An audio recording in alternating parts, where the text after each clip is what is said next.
My question, as far as in how poverty and how the requirements to get assistance is at a at a number to where you would qualify. Basically, for me, again, why is it even designed like set up to where there's rich and poor, period. I mean, for me, and I know I'm thinking as far as in, if you want to call it a fantasy world where basically everything is equal as far as in you know there's no rich or poor that exists. There's basically everybody has food on their table, has a place to live, and and so forth. The basic necessities, the bare needs. They like to say minimum, but I'm just gonna say the basic necessities in order to live a quality life, a decent quality of life.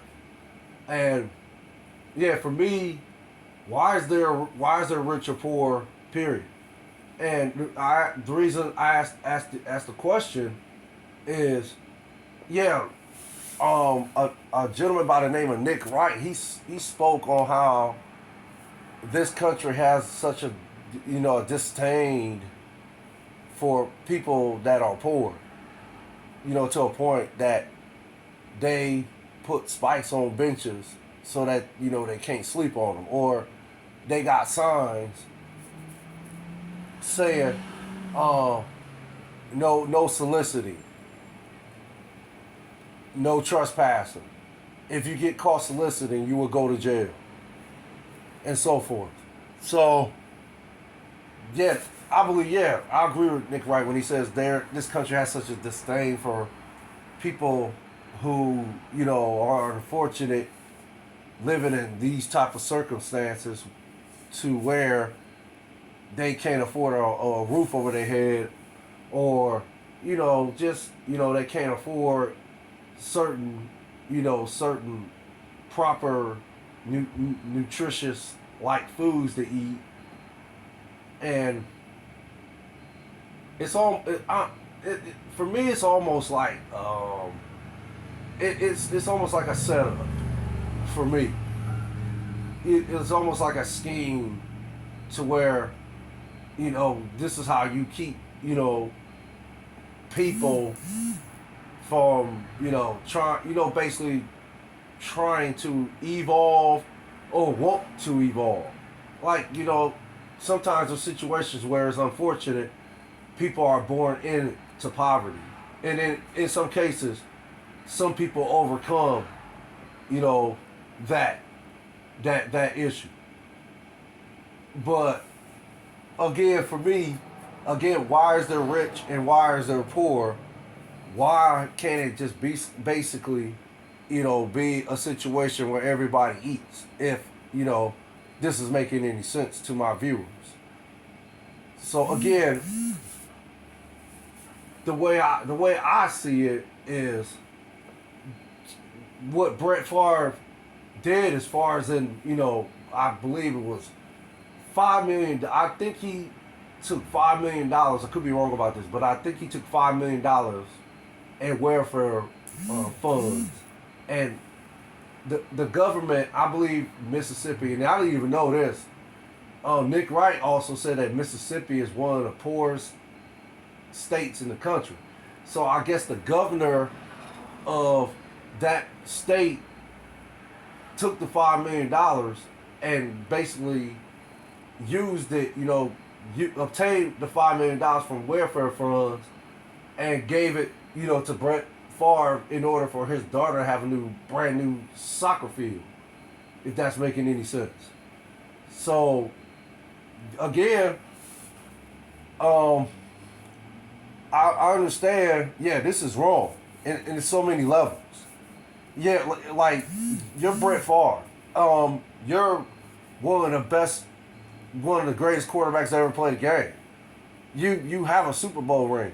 Um, I would like to think you made millions of dollars in the pros in the NFL. So I would like to think that if you know you was intelligent, if you was just basically had any let's just say not I don't like to use I don't like to say I mean even though yeah it's good to be intelligent, it's good to basically have knowledge of certain things in order for you to live a quality of life. So unless I'm missing something, um, I'm just saying on the outside looking in, it looked like to me Brett Favre, managed his money efficiently over since his retirement from the NFL. So I could only assume that's exactly what he did with his money. Now, if I'm missing something here to where he made some mistakes along the way to a point where he, had to file bankruptcy or he mishandled stocks or bonds or, hey, maybe he spent most of his money on, partying or, just, doing, spending money on expensive items that require that. I, I mean, like I said, me, the outside looking in, I can only assume this is why he needed $5 million in order for his daughter to have a brand new soccer field and for the mayor of Mississippi to give him the money again. This is wrong on all levels. I understand that, but I think people, and this is what frustrates me about this country, is the fact that, yeah, people who, have money and think that because they have money, they're better than other people, and it puts them in a certain category to where they're looked upon as, like, I guess, something out of a comic book, if you want to compare it to that, or they're just on they think they're on a different plateau than people who don't have that type of money, that type of lifestyle that they're living. So again, they're on this so-called plateau and they look down on people who are less fortunate. Let's say it like that. So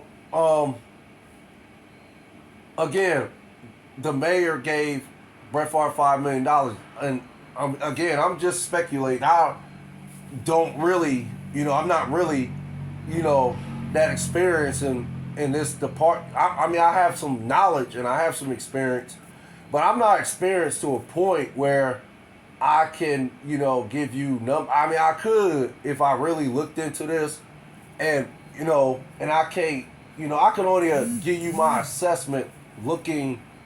Look on the outside looking in. I can only assess look on the outside looking in, and give you my best opinion on how I feel about, this being wrong on all levels. What Brett Favre and the mayor of Mississippi, did in order for Brett Favre to obtain a brand new soccer field for his daughter. So, basically, for me, again, the question is, why is there rich and poor? Why can't everybody eat? That's something growing up that I could never understand is why, this country looks down on people who are less fortunate and living in poverty. Yeah, again, Nick Wright couldn't have said it no better. People make bad choices. We know that.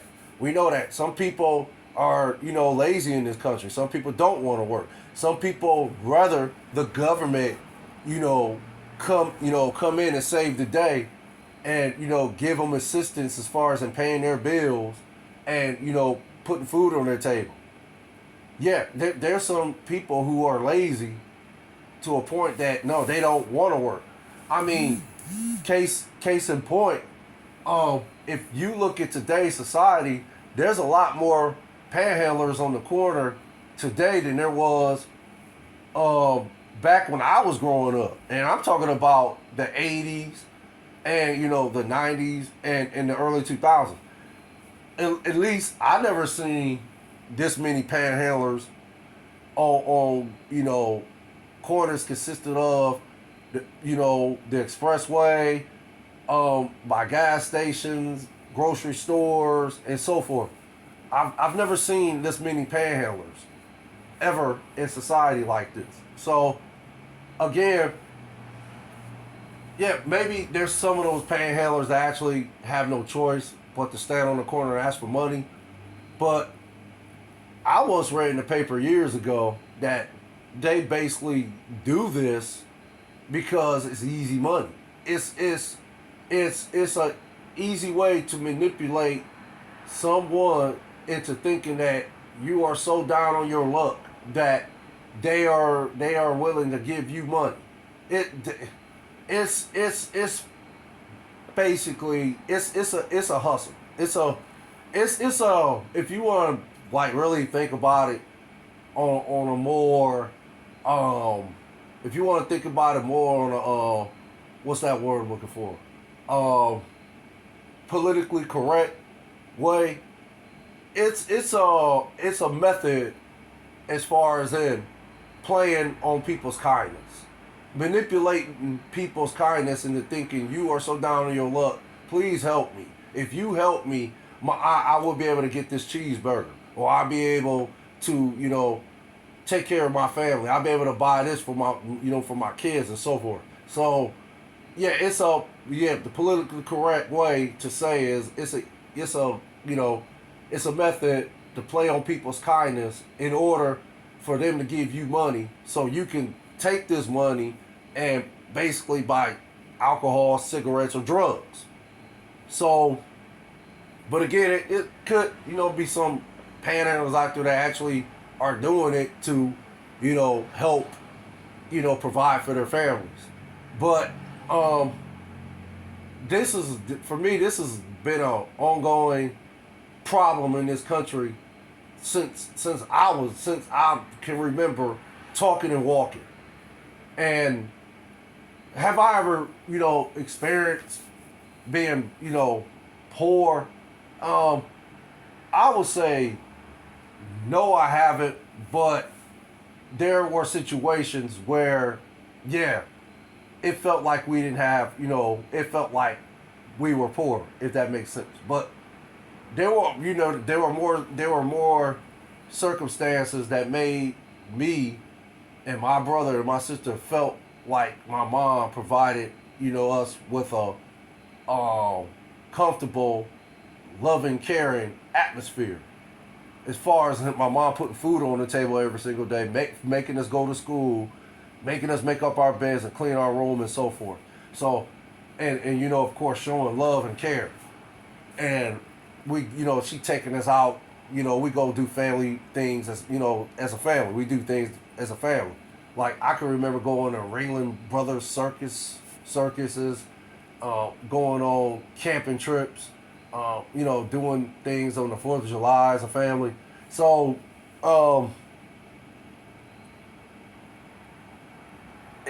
growing up, that's what I experienced.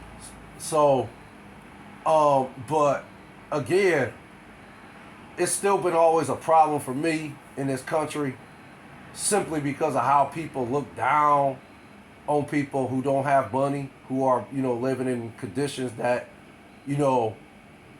put them in situations where they can't just, do the things necessary to put, food on their table, clothes on their back, and keep a roof over their head. For me, it's been a ongoing problem for as long as I learned how to talk and walk and can remember. And again, for what Brett Favre and the mayor, have done in order to obtain that $5 million, yeah, again, it's wrong on all levels. But this is like nothing new to me because this is like a little snippet of you know, information being leaked out as far as in people who are not poor and have money are stealing, you know, money from the poor in order to continue to enhance their lifestyle. So for me, this has all been an issue for decades. The rich stealing from the poor. So this, like I said, this is a little snippet as far as to what Brett Favre and the mayor of Mississippi have done to steal $5 million in welfare funds in order to furnish a brand new soccer field for Brett Favre's daughter. This is nothing new. This is, for me, is nothing new at all. This has been an issue in this country too for decades. Rich people getting over, rich people cheating their taxes and all that. I mean, rich people writing off taxes, you know, writing off certain things, charities, or you know, or they'll adopt kids from other countries and use that as a tax write-off and so forth. So I mean, the things I just named are only a few other things rich people do in order to steal from the poor. So again, no, this is nothing new. It's nothing new at all to me. This is just basically, a shock value topic to me, a shock value type of, response that, certain people are looking for in order to obtain ratings for their certain social media outlets. In my opinion, I could be wrong about that, but just in my opinion, that's why I feel, certain topics like this is only, leaked out in order to obtain ratings, likes and subscriptions and ratings, basically. So, again, this is nothing new. Like I said, for me, this is going to be a issue until, I guess, we as a country, as far as in, people just, not conforming to certain things. People, and I'm not just talking about black people. I'm just talking about people in general. Yeah, is it a proven fact that we as black people don't stick together? We as black people, we kind of settle rather than wanting to improve, or evolve to a certain level. Or, I mean, again, I'm not saying I'm right about all this, but I'm just going off experiences. And yeah, you could say certain things about the black race to a certain extent, but this is really all people. This is all people issue for me. And I think the only way the problem will be resolved is if, we, and I'm not just talking about government, governors and politicians and so forth. I'm talking about, we as people in this country, period, decide to come together at the table and just look at this problem and say, this needs to be fixed. We need to find a way to, alleviate some of this, some of this stealing and so forth. We need to find a way to come to terms on a solution to this particular problem in this country, which is rich and poor people. I think there should be an ultimate solution in order to fix this problem, and then I think only then and only then where we won't be talking about these type of issues ever again.